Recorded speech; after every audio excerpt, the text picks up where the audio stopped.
much for the kind introduction, and thank you, Frank, for inviting me to give this talk. It's really a pleasure to be here. So indeed, today I'm planning to talk about a reality-centric perspective on AutoML. Wait a second, there's an echo. There is a strange echo, yeah. Maybe it's two of this? Mute? Is this okay? I think it's okay. I think I turned this off. There were two of me. It's not that one, that was opened somewhere in the audience. Thank you. Wonderful. And I have the lucky duck, so everything will go all right. Thank you. So, as I mentioned, my focus today will be to present quite a few challenges that I would like to encourage the AutoML community to take a look at. I'm going to motivate them with examples from the application area that I'm most working on, which is healthcare, but the reality is that these challenges transcend healthcare, and I'm going to talk about other applications in other areas as well. We, of course, have seen in the last couple of years enormous leaps in AI, with large language models, in computer vision, robotics, and quite a few other fields. And yet, have we seen a transformation of healthcare systems in countries like the UK, where NHS is struggling quite a lot, or in the United States, where the price of healthcare goes through the roof? What about alleviating traffic control or dealing with the climate crisis? Or, since many of us are working in education and academia, I often like to give this example. Imagine that a Roman schoolmaster would enter one of our classrooms today. My guess is that they will recognize what's happening. Not that much has changed in 2,000 years. And I also think that we are not just a few breakthroughs away to make this transformation in these diverse areas, in these real-world areas. And this is due to complexities of solving problems associated with all these different domains. As a matter of fact, over the last 20 years, together with former brilliant students, we have engaged in trying to address challenges in diverse domains, from smart grids to networks, from finance to smart cities, and more recently, medicine and healthcare, as well as education. So I really think that our biggest task as researchers, whether it's in academia or industry, is to engage with real-world problems and solve them. And I really think that a different type of paradigm is needed, and a different way of thinking about AI is needed if it is to think in a different way about the complexities of the real world. So I've written a manifesto about the case for reality-centric AI and the need to think differently, which outlines the challenges and also proposes a research agenda, and I hope that you will take a look at it. I'm just going to summarize the key points of why I want to do that, not how. If you want to see more of the how, please take a look at that paper. I really think that AI should be much more focused on solving real-world problems and operate effectively and accountably, given really these inherent and unavoidable complexities of the real world. And also we should build AI that really empowers humans rather than marginalizes them or replaces them. And what's really nice about the AutoML community, I feel that we as a community are uniquely addressing and going in this reality-centric AI agenda more than many other agendas, more than many other communities in ML. And Frank has outlined that very nicely, I think, in the keynote. The focus on reproducibility of engaging with industry, I think, gives us a very good position as a community to make a difference in many problems in reality-centric AI. Indeed, it is a real-world challenge that brought me to AutoML in 2017. When I was still in the United States, I was at UCLA, and I had many clinicians and clinician scientists, as well as clinicians practicing medicine, who were coming with yet another data set, and they wanted to build a risk score. And very soon we were so overwhelmed that we couldn't really cope. So what we thought is, well, is there a way to automate ourselves to be able to empower the clinicians? And we resorted to AutoML to make this happen. And of course, not only AutoML, also interpretability and other things are part of the ecosystem, but AutoML was a key component. And initially, we built this tool, which we call autoprognosis. I'm going, at the very end of the talk, bring it back a little bit. But the idea was to really do AutoML to build clinical risk scores. However, the focus on this initial work was very much on prediction. And I think a lot of the work in AutoML still focuses a lot on prediction problems. So what I'd like to focus on today is a set of reality-centric problems that I think are less often discussed in this community and motivate their need and also their excitement intellectually, why they are exciting and different than a prediction problem, and highlight challenges and show to you a few steps that we have done along this pathway, but I think there is a long agenda in each one of these topics. So the talk today will discuss these 5 different topics and the unique AutoML challenges associated with them. We'll show to you a few steps along the way.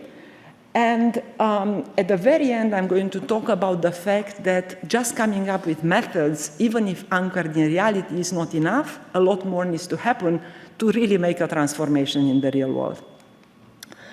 So let me start with the first one, which is time-to-event analysis, and often called also survival analysis, where the challenge will be that we will need to solve constraint Bayesian optimization problems and also endogenous optimization problems. By endogenous, I'm using the word that we often use in economics, where a decision depends on other decisions, so they are mutually impacting decisions. What is the problem? The problem is often we have a data set which contains covariates and has events. These events could be, for instance, death due to different factors, or could be other types of risk factors. We also have the timing at which these events are happening, so not only labels, but also timing when these labels have happened. And also we have censoring. We have people that, for instance, disappear from the data set without the event, but we know that they have not had the event up to a certain time. So for instance, here we have a third person that has been censored. And what we would like to do is we would like to determine the probability of the event, and it could be different events. Here you see an example from area of cystic fibrosis where we do a lot of work, where we are trying to show the probability of event changing over time for 2 events of interest: death from the main cause of death in cystic fibrosis, respiratory failures, or other causes. I'd like to highlight that this is, even though it's called survival analysis, this is not a problem that's only important in medicine, by no means. This is a problem that transcends, I would say, all the sectors of the world. It's a big problem in finance, in smart cities, in engineering, in energy. What we are interested is really to identify this time to events of interest, maybe multiple competing events even, and to do risk mitigation, to do better planning. So for instance, in engineering, we often would like the different components, for instance, of a system may have failures, and they may happen with different types of probabilities that may change over time. And we would like to identify that and better plan and better monitor, etc. So do not be fooled by the word survival analysis. It has nothing to do with survival necessarily of a human being. It's something that is really transcending medicine. And of course, all of us are familiar with regressions, with Cox regressions. This is, let's say, a workhorse of time-to-event analysis. But there are others. Of course, Random Forest has a version for time-to-event analysis, which is actually quite old.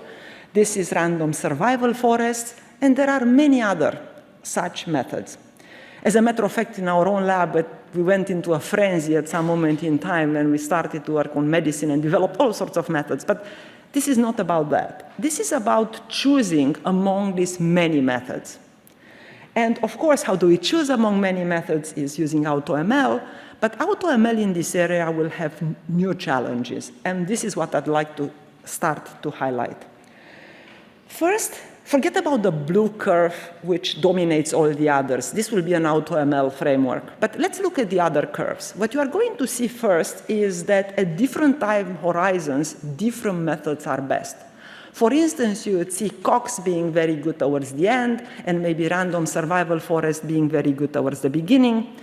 You can also see that this is measured not in the conventional metric, which is the area under receiver operating curve or precision recall, but rather what we use in survival index is a version of this, which is a C index, which ranks really the different risks associated with events across time. And as I mentioned, you see here at different time horizons, I chose different time horizons, and you see that different methods are best. So it's clearly a need to select among these different methods and potentially even combine them. So the desiderata for AutoML will be to construct a valid survival function, and I'm going to talk about that in a little bit, with good calibration ability. And what is calibration meaning? Calibration is extremely important because we want to create survival functions which are also well calibrated for the problem and the data of interest. And what we use for calibration in this case is Brier score, which is what is called the conventional metric for measuring calibration in a particular data set to make sure that the survival function is indeed representative for the data that we have. Now, we embarked on this, and I will show to you some of the challenges and also the current solution and the problem formalism, but a lot more, I think, needs to happen. And we call this survival quilts. I'm going to explain why we call it quilts. But first, I want to highlight that this is an optimization problem. That's a constrained optimization problem. It has, on one hand, the optimization of really maximizing this time-dependent C index, but it's constrained. And it's really a constraint based on optimization we want to solve here, where the constraint is this Brier score. And what we would like to do is we would like to not only select a best method, but also ensemble methods together. And we would like to achieve this trade-off between, actually, we would like to maximize the C index given a desired level of calibration. Usually this is how it's done. It's a constrained optimization with a desired level of calibration we want to achieve. So the challenge for AutoML here is that we need to have a constraint Bayesian optimization. Why do we call this quilting? You can see that on the right-hand side. So we need to weigh together different time-to-event functions. And you see that in this process, we create something that looks like a quilt. And what you see is at different time horizons, and I'm going to talk more about the time horizons, we have different weights which weigh the different models differently across the different time horizons. A first challenge is that the quilt needs to build a consistent risk function, so we need to weigh these different things in a way in which things don't go up and down. The survival functions needs to be monotonic, so we need to really create a consistent survival function. That's challenge one. So the set of weights need to be aware of this. We also need to make sure that the time in which we select these weights is endogenous. So rather than making these decisions of changing weights at predetermined time, we need to determine what's the best time to change this. And this will be an additional challenge. And of course, the optimization being constrained is another one. So what survival quilts does is, in a first step, it constructs this valid risk function by looking at the weights at the different time horizons. And in order to ensure that we are having a consistent risk function, we are carrying forward.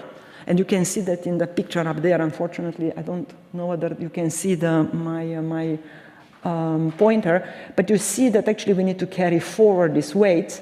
And the reason behind it is this is one way in which we can ensure that the risk function is satisfied. This may not be the only way, but this is the way in which we did it in this work. Then I'm going to say quite a few words in a few slides about the constraint Bayesian optimization. As I mentioned, we want to fulfill a hard constraint on calibration. And finally, we need to make sure that these time horizons are endogenous. So if I make a decision of changing the weights, this will have an influence on what I choose before and after.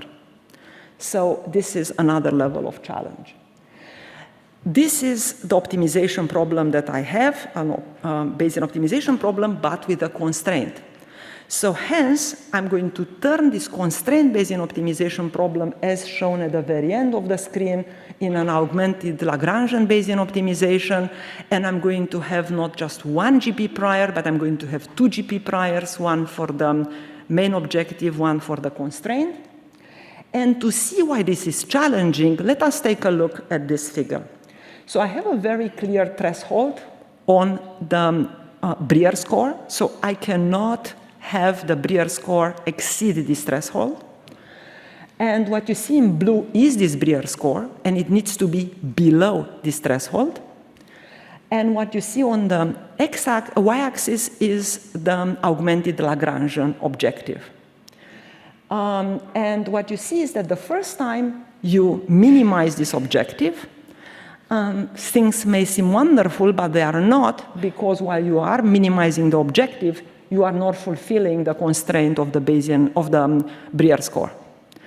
The second time, the same thing is happening, and it is only the third time when you have a minimization of this problem, but also you fulfill the Brier score. Okay, how does this work? Well, this works quite well, but I think a lot better can be done. I want to show to you again one of the challenges. If you look at some of these X's in here, you see that some of the machine learning models are not even capable to fulfill the constraint of the Brier score. So even that is a problem for most machine learning methods.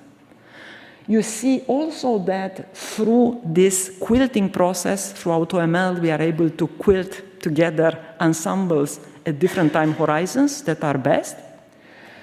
And what's also interesting to see is that if you look at the exogenous time horizons, so you fix the time horizons, you are going to do less well than if you do it endogenously. And I think that this problem, even though partially addressed in survival quilts, can be significantly improved. So food for thought for the community, and an exciting area, I would say. Let me now move to another area that we are doing a lot of work in time series prediction and time series forecasting. And the focus here is we have observed the conventional time series prediction problem. I have observations, and I have emission probabilities associated with it. And I would like to determine the optimal model, which of course will vary over time. And the challenge here is that I'm going to have multiple interrelated optimizations problems that I need to solve. Why is this important? I don't think this area needs any motivation, but I'm going to say that it transcends healthcare. Of course, finance, transportation, engineering, they all need it. And it's not only for forecasting, but also for monitoring, and so on. And we have a lot of machine learning methods that can deal with that. They are just some of the most common ones, but there are many more. And many of these methods were initially created either because of images, like CNNs, or because of natural language processing, like transformers. And the reality is that for time series tabular data, different methods may be best in different circumstances. So this is creating the challenge, and these models may be changing at different time horizons. So the problem is we have different models, different architectures, with attention, without attention, with different types of memory, and memory may matter differently for different applications, and also as the data evolves over time and we have shifts and drifts. So the challenge is, of course, to select the best model, but to also change among the models as things are changing. So this is, of course, an optimization problem Bayesian optimization problem, but again, a challenging one due to the fact that we need to consider the dependencies between these objectives. We are going to call this stepwise model selection because at every step we may need to choose a different model. And the challenge that we see here is that if I want to do that, for instance, of a sequence with t observations, I have t black box functions that I need to consider, and they are not independent. So we really need novel Bayesian optimization algorithms to solve challenges such as this one. The first idea that came to our mind when we were looking at this problem a few years back was to say, well, can we treat really each step as its own Bayesian optimization and its own black box function? And one could think in this way, but if you think in this way, then the model performance at each step is independent, but it needs to be jointly optimized. So what you have in effect is a multi-objective Bayesian optimization, MOBO. So this MOBO will need to have the challenging task to find one model with the best trade-off across all these objectives. And this is going to be intractable. So this is not the way to go. Are there other solutions? Another idea that came, of course, very fast as a machine learner to our mind was to solve this problem as a multitask problem. And there we have multiple objectives where one is worm starting another. And that will enable us to really deal with the complexity. And at first sight, this looks quite good. But there are challenges to this as well, because evaluating multiple deep learning models on large data sets remains expensive despite this worm start. Also, another challenge is now we do in sequence. This is not a transfer learning problem. This is an in-sequence prediction. And if I allocate a lot of resources to one part of the optimization, that will influence others. So again, it is this interrelationship between the optimization problems that's challenging. And this doesn't really take advantage of what I learn in one part of the optimization to inform the other. So how really to go about that? Can we really jointly and efficiently learn across these different stages of the optimization and the multitask process? And can we exploit much more efficiently the correlations and the acquisition functions that are learned across these different tasks? And again, don't forget, this is not a transfer learning. This is within just the same sequence. So the Bayesian optimization goal would be to find the set, the joint set of optimal stepwise maximizers. So what we need, in effect, is to learn hyperparameters across these multiple sequences. And this is, of course, very challenging. One of the many, many challenges is the fact that the sizes of the data are also different across these different optimizers. So this is what we try to conquer in a first formalization of this problem and a first solution on the basis of which I think, again, a lot of improvements are possible.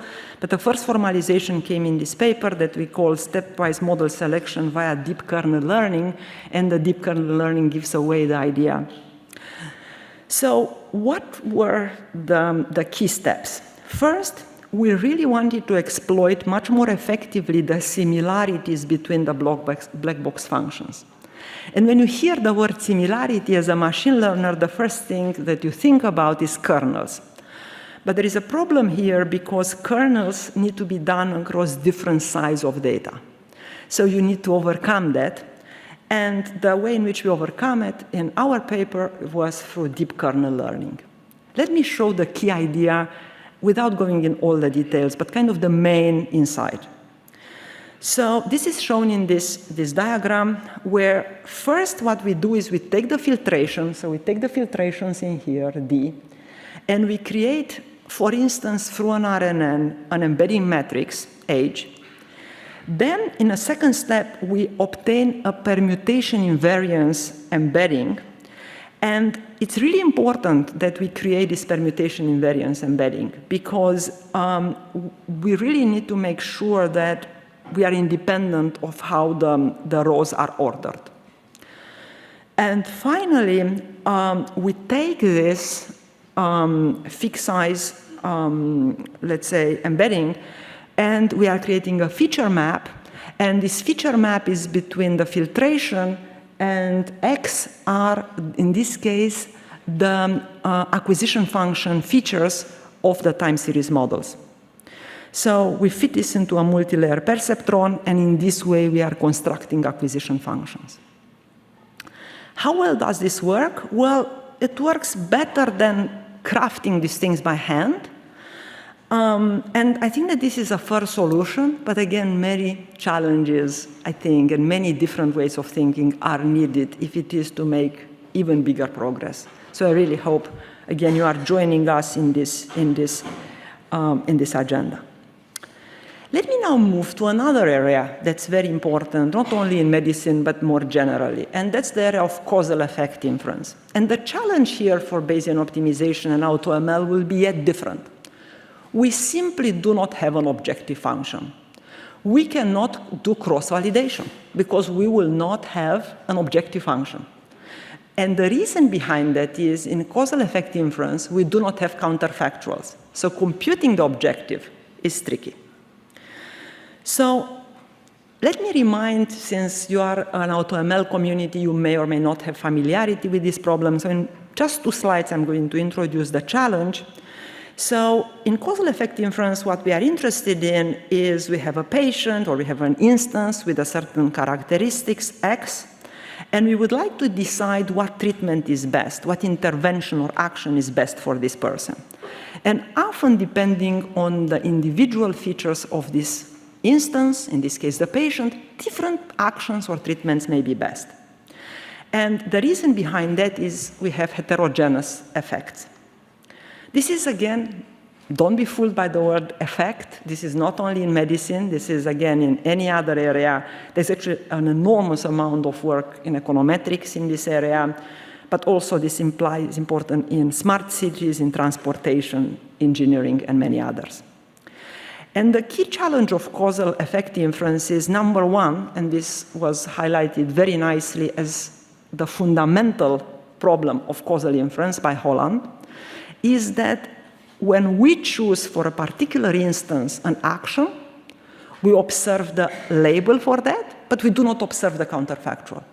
So we have the factuals, but we do not have what's highlighted here in the box. The counterfactual is not known. So we will not be able to measure performance because of that. So we cannot do our favorite trick. We cannot do cross-validation. So a challenge for AutoML in this case would be the fact that we cannot compute the evaluation functions. Another challenge that I'm going to just briefly mention, but is an important one for this, is the fact that we have selection bias. In any area in which we have some observations like this, the individuals that made the decisions, in this case the clinicians, do not close their eyes, but rather they have knowledge, and that will bias the data. So we need to deal with selection bias. Numerous methods exist in these areas of causal effect inference. Actually, there is a very vibrant community to which I appertain. And what you see here is just papers all the way to 2018. So you see that already by 2018, there were a huge number of papers in this area. What you see with pink, with an arrow, our own work. And even among our own work, we were just confused. People would ask me, which method of you is the best? And I would say, well, it depends on the data set. So it was a very unsatisfying solution. And again, ideally, we would like to select the best model for a data set and do AutoML, but the challenge is that we do not have an explicit label because we cannot compute counterfactuals. So this is what we try to achieve in this work on automating causal inference in 2019.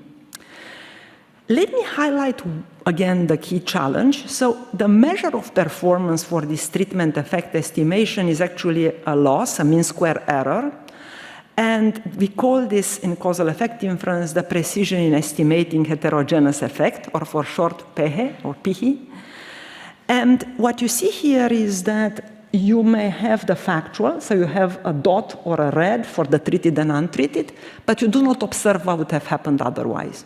So computing an error and hence doing an evaluation function is not possible.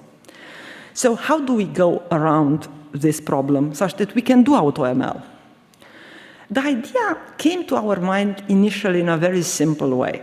And that was inspired by Taylor series approximation that all of you know from high school, but with a twist. If you remember from good old high school, we often were liking to approximate a function at a proximal point, yeah? And we were doing this Taylor series approximation to estimate the value. In an analogy to a Taylor series approximation, but different, is this problem of causal inference doesn't involve a function, but rather a functional. So it's a little bit more challenging a problem. And it's a function of the data generating process. So we will have the true distribution theta 1, but we do not have the distribution theta 0, and also this is a functional. So these are two challenges. The good thing is that we can synthesize synthetic distributions with known counterfactuals through something that's known plug-in estimation. And because we are able to use not Taylor approximation, but the analogous of Taylor approximation for functional, which is functional calculus, which is this von Mises expansion, we can do exactly what we did for Taylor approximations for functionals.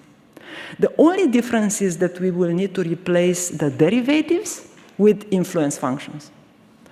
And by doing so, we are able to create approximations. Yeah? So what we are doing then is we are able to use things we can observe to estimate things we do not observe to be able to compute this loss function.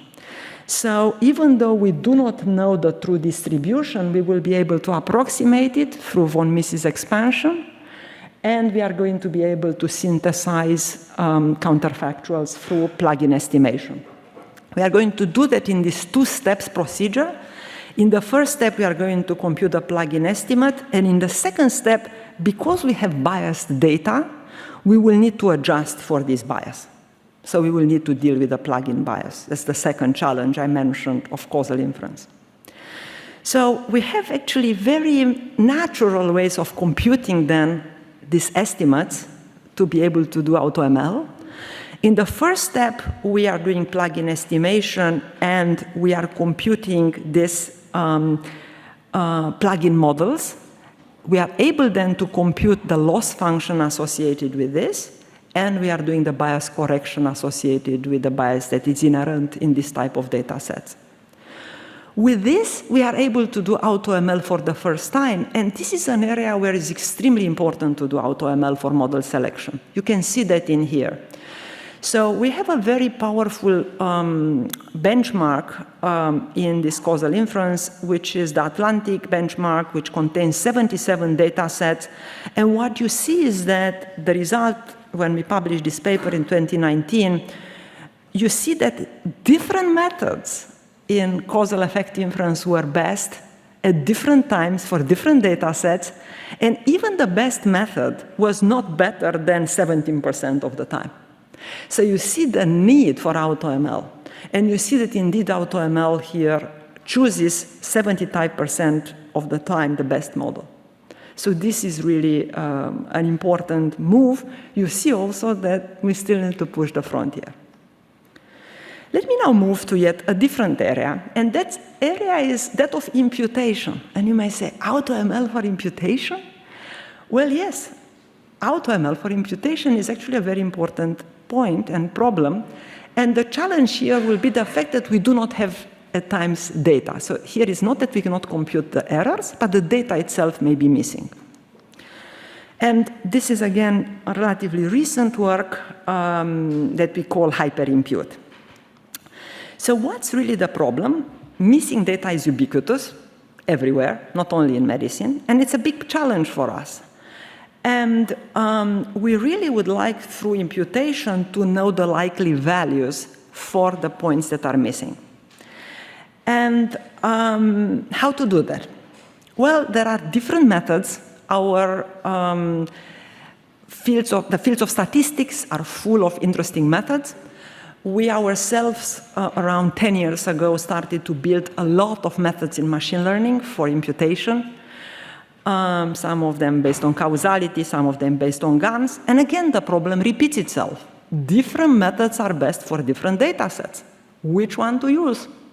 And the challenge here is not only that, data may not be missing always completely at random. Data may also be missing at random. I'm not going to talk about missing data not at random, even though a lot of work exists in that area, but there is a lot of other challenges as well. So even if we talk about missing data at random or completely at random, we need a selection problem. One thing important to highlight to you if you are not familiar with imputation is that it's very important to do iterative imputation because we really need to condition on other columns when are imputing, and we need to do that in an iterative way, and we do need to have confidence estimates associated with the different imputation methods. This is really very important. So this poses problems for AutoML. First, because the combinatorial space is high. We have across different columns, across different rows, we need to impute. And doing this exhaustively is intractable. If we want to do that for a concurrent search, this is suboptimal. So what we try to do is, in hyperimpute, is to do an iterative model search. And I will show to you how. So the focus here was that up to a particular point, we have a currently imputed data set. Where if you want to initialize, you can initialize through just one particular method or just through mean imputation. And then at every step, you are going to find the best model for a particular column of interest. And you are going to select the best model in the following way. On one hand, in hyperimpute, we have different types of model searches. And you see here we have a lot of different types of model searches, from hyperband optimization to naive Bayesian optimization. And the learners are numerous because we have many types of imputation methods. Then what we do is we use this to impute and then iterate. So this is this iterative framework. What's nice about hyperimpute is not only that really outperforms existing baselines, but in the paper, which is a collaboration between machine learning students, statistics students in my lab, and also an engineer, is we have many interesting insights about which methods are truly powerful and when, what type of data sets, and also what type of missingness. So take a look at the insights. So AutoML is not only a tool for success, but also for understanding what's happening. What's also nice about hyperimpute is because we have an engineer as a joint first author, the package is very robust. And we really spend an enormous amount of time to make this software very robust. And this is what the AutoML community tries to do, and I'm really very much in awe and inspired by it. And this is what we try to do here as well. Finally, I want to say just 2 words about uncertainty estimation. So it may sound very crazy, AutoML for uncertainty estimation? Yes. What is very important in many areas is not only that we have predictions, but also uncertainty estimation. And what we really would like to do is to have frequentist guarantees associated with them. And for that, the workhorse of trustworthy prediction is conformal prediction. We are very big fans of it because it can provide really frequentist guarantees and really distribution-free approaches. So it's really, in my opinion, the best way to go about trustworthiness. But it has also issues because the predictions interval for these conformal predictions are often overly conservative.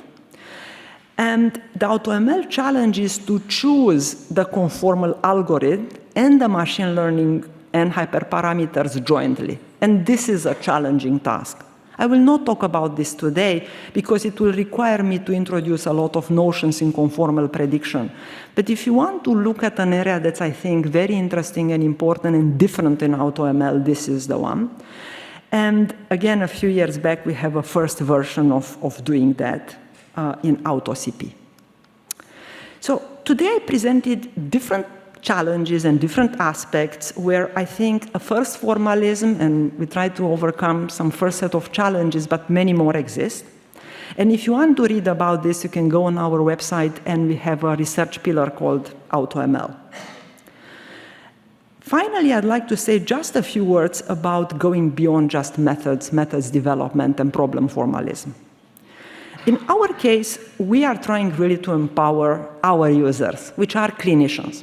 And we will not realize our desired outcome, which is changing healthcare, until clinicians and healthcare professionals are using these methods.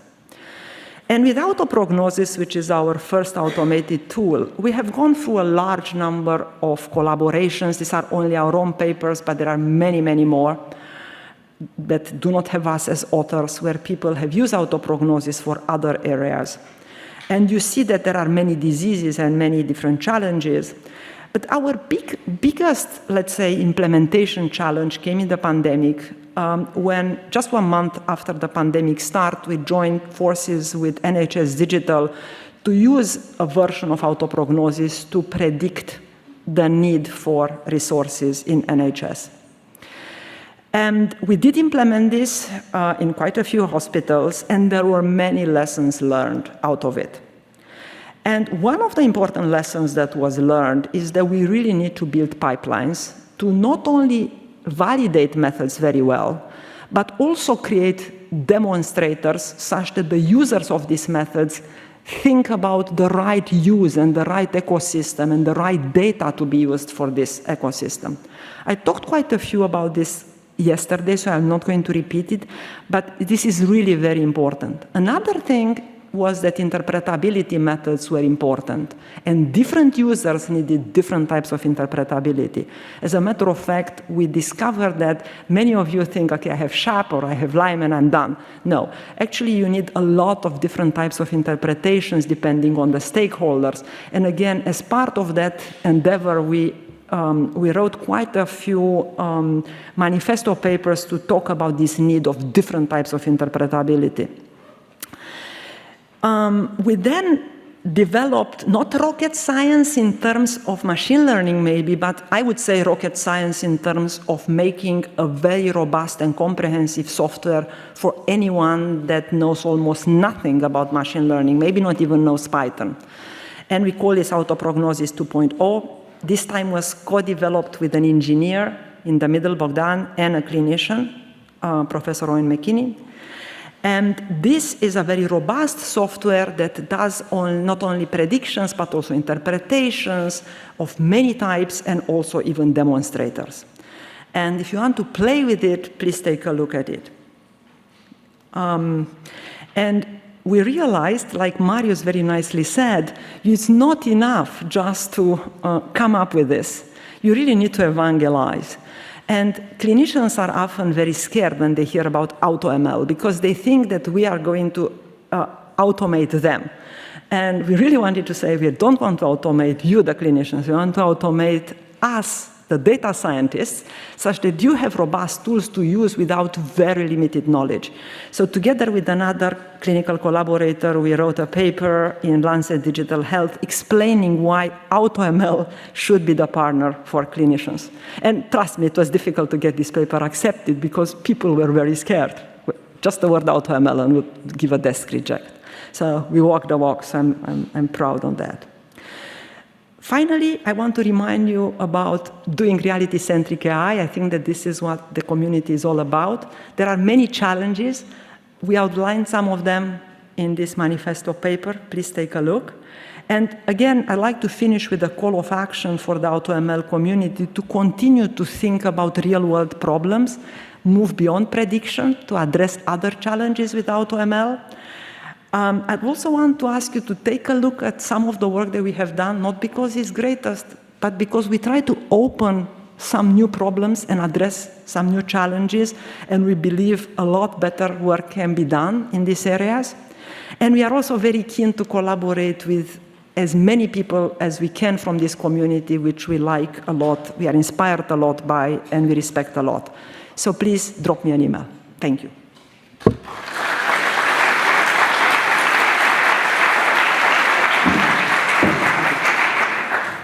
So we have some time for questions, so please ask your questions. And just for the whole conference, we have this throwable microphone. Talk into here, don't talk into there. This is the way you hear it, okay? Yeah, awesome talk. Thanks a lot for that. I was wondering about your hyperimpute that you presented. I think this is a very nice idea. However, I was wondering a little bit, did you analyze how much that influences your data distribution? Because, I mean, you basically get rid of all of your IID assumptions much more. So, yeah, did you analyze that? Very much so, yes. So the answer is yes. And this is why I think, so we have a statistician, Alicia Kurth, a brilliant PhD student of mine, and the paper has a lot of appendices that talk exactly about this type of assumptions. So yeah, the answer is yes. It also highlights when we do not have good methods. So what's nice about this hyperimpute framework is it's, if you like, a meta framework where new methods still are needed, and it highlights scenarios where not only the data, but also the quantity of the data, and finally, the missingness patterns. So against MAR versus MCAR, which methods are best and why? So please take a look at it, and please bring new ideas to this framework, because I think it needs new methods to be developed. So again, I want to highlight, often we think about AutoML just as a tool of selecting models, combining models, but it's also a tool, like I tried to say yesterday, to determine what information to use, or in this case, to tell us where we don't have models, or when the combined force of models we do have is not enough. So it's a chance for a method developer to come up with something new. Thanks a lot. Thank you. Yeah. Yeah, thanks for the talk, and cool ideas also in terms of uncertainty estimation here. The only question I have, so in conformal prediction, these guarantees we can obtain hold for the population, not for individuals, and wouldn't it be rather crucial to have guarantees for individual predictions in medicine applications? Thank you so much for that. Yes, the answer is yes, and indeed we have quite a lot of work in our lab that is trying to look at subgroups and subpopulations. For instance, a few years back, with a former student of mine, Yao Zhang, who is now a student of Emmanuel Candez, so he's continuing in the uncertainty estimation work, we have done some work that exactly tries to do that and tries to look at subpopulations and subgroups. It's NeoRIPS, I think, 2019. Okay, yeah, thank you. and it's called H2P. So yeah, completely agreed. That's not an AutoML framework, but it's one that looks at conditional and subgroups. Yeah.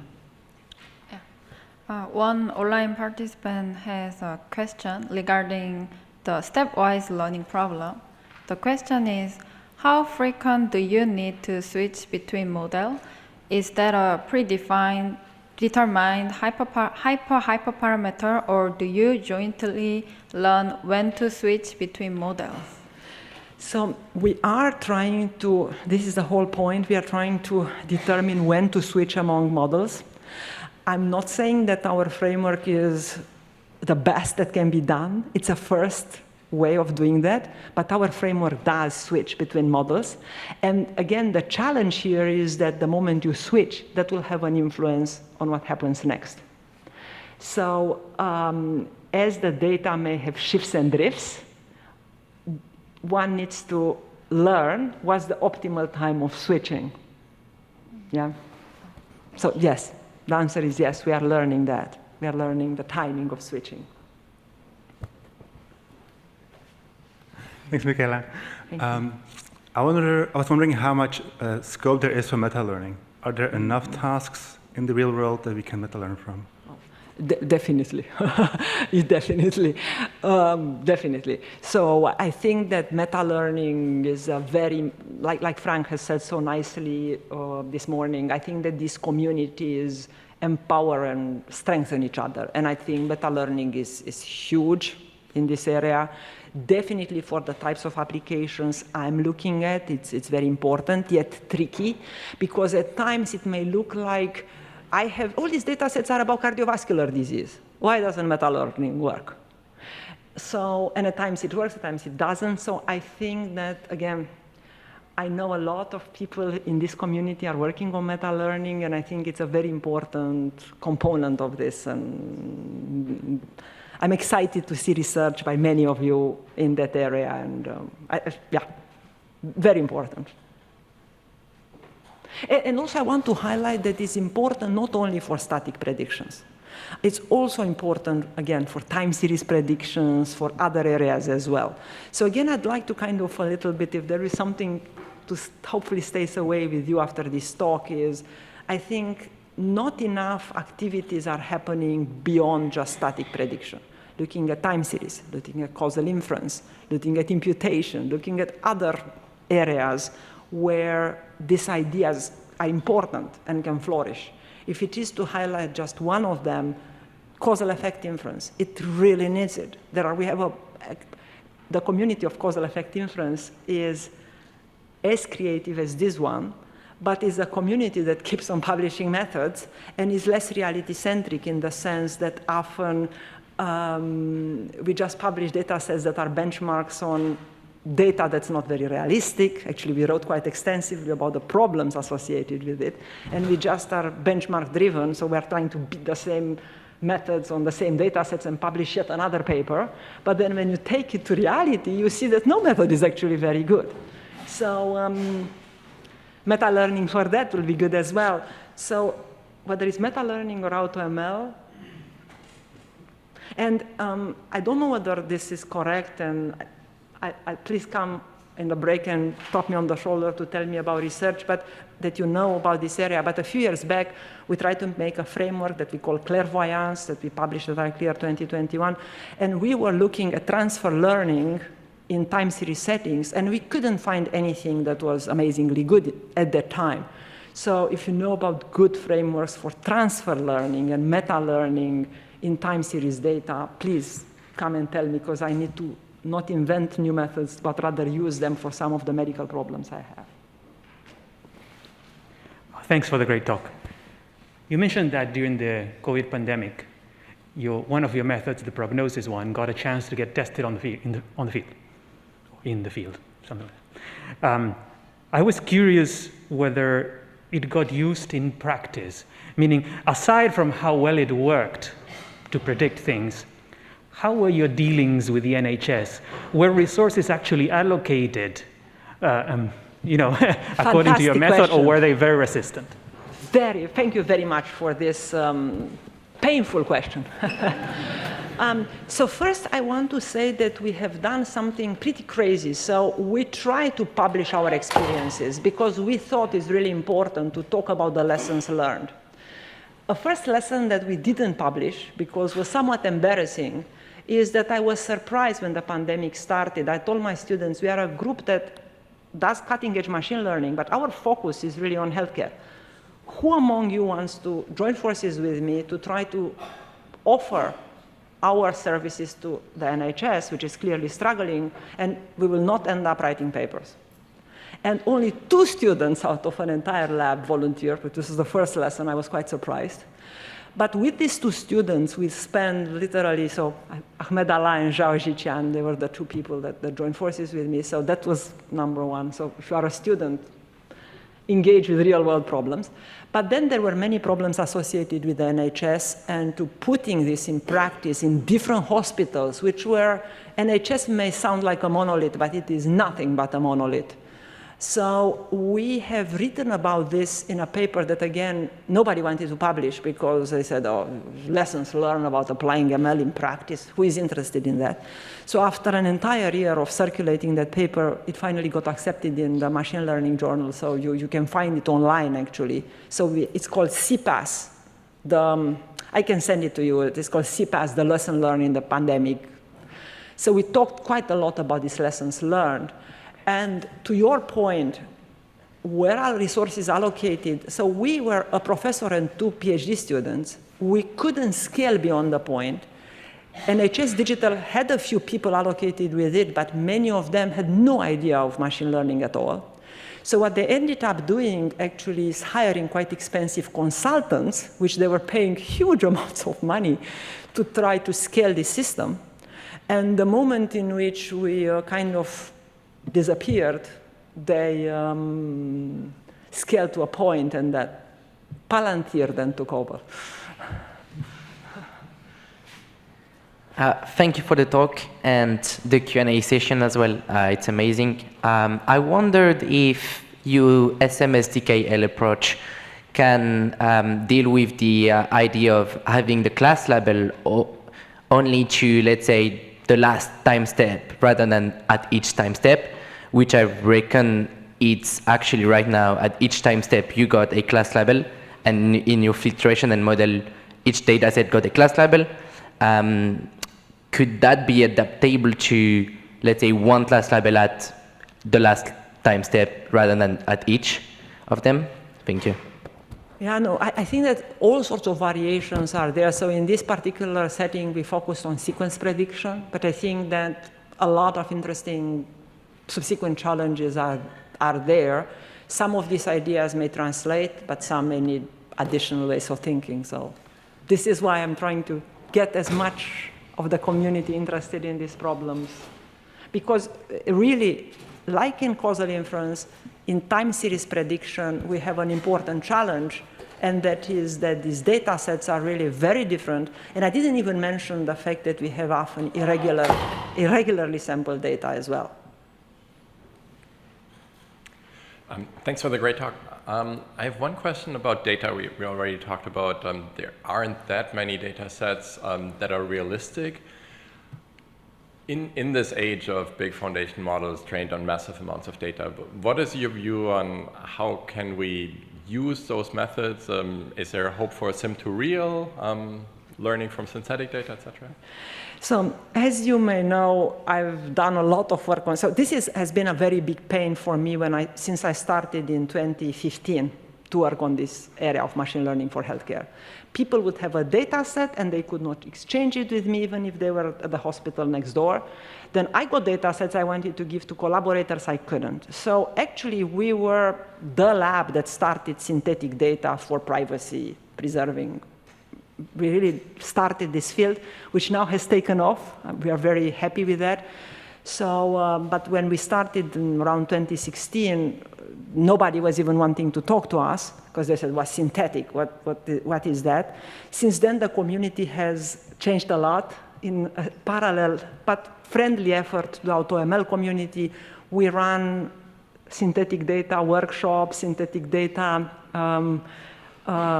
sessions at NeoRIPS. So we have for the last 3 years synthetic data. So if you are interested in working on generative models for synthetic data, we have another workshop at NeoRIPS this year. So I think that synthetic data is potentially a way to go, but it seems that we still didn't solve many problems to calm down the data owners. We created an open source package very recently, so we spent an enormous amount of time trying to build something that we call SynCity, which is an open source package for synthetic tabular data. If you are interested in this, please join forces with us. We don't have enough people who are competent, like your community, in it. So SynCity, this is what we are trying really to build a community focused on tabular synthetic data for static, but even more importantly, for time series data. And the more of us are joining forces, hopefully we can conquer the problems and the concerns such that the valuable data sets which people have can be released to the community. Okay, that's super exciting. I mean, synthetic tabular data, you know, we do some as well. So I will definitely talk about that. Just a follow-up question. So you said synthetic data is sort of your parallel adventure, and you haven't talked about it in this talk. Do you see intersections between that and AutoML? Oh, for sure. Oh, definitely. So the intersections range from obvious to obvious. So obvious in the sense that, like you rightly say, we need the diversities of data sets. Otherwise, you have what happens in the causal effect inference community where everybody beats one bad data set. So you need diversity, otherwise you don't even know you have a problem. You think AutoML is not needed because you don't realize the challenge. So that's number one. So it's, if you like, the more data sets and diverse data sets you have, the more the need for AutoML. So that's number one. Number two, in synthetic data, the challenge of selecting among models is also there because it's generation. So AutoML for generation is an equally important and obvious challenge. Thank you. So we'll take 2 more questions. You can relay the mic back.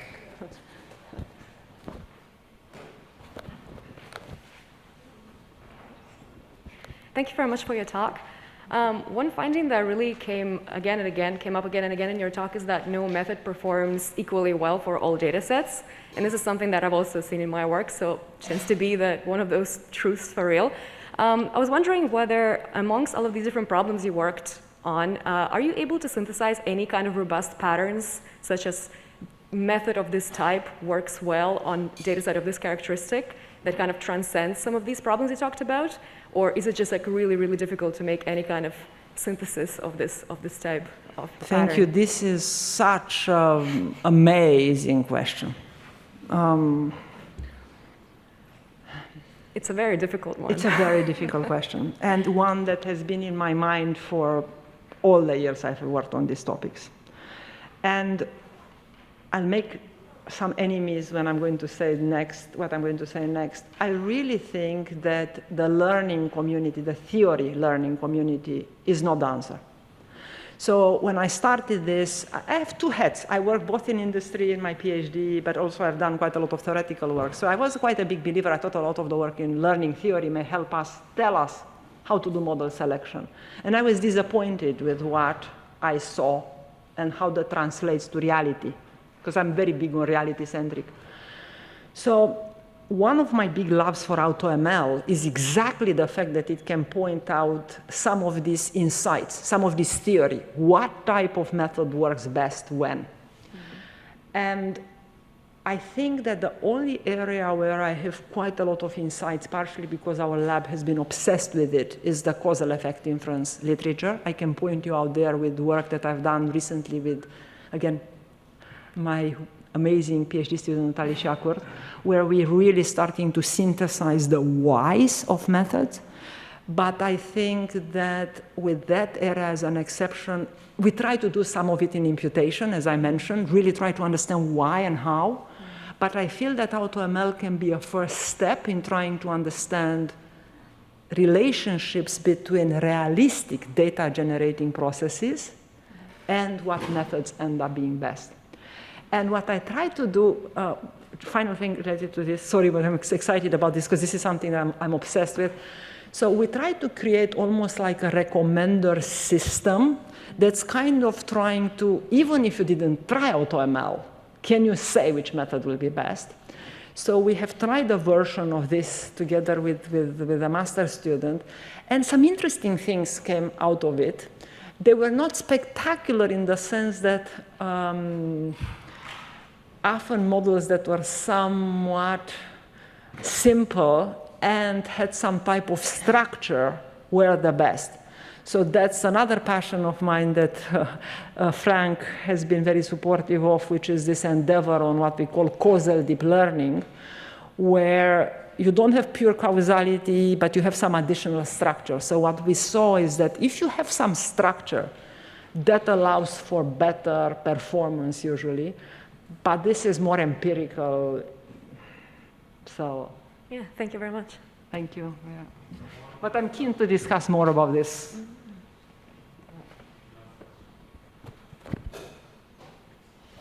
Hi, thanks for the talk.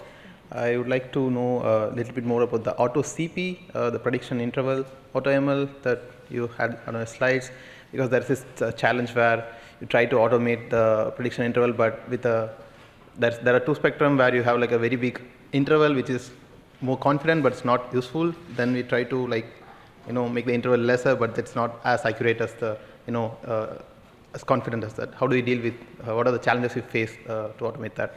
I would invite you to take a look at the paper. The reason behind it is there are many intricacies if you start to deal with conformal prediction and you start to worry about things like overestimation.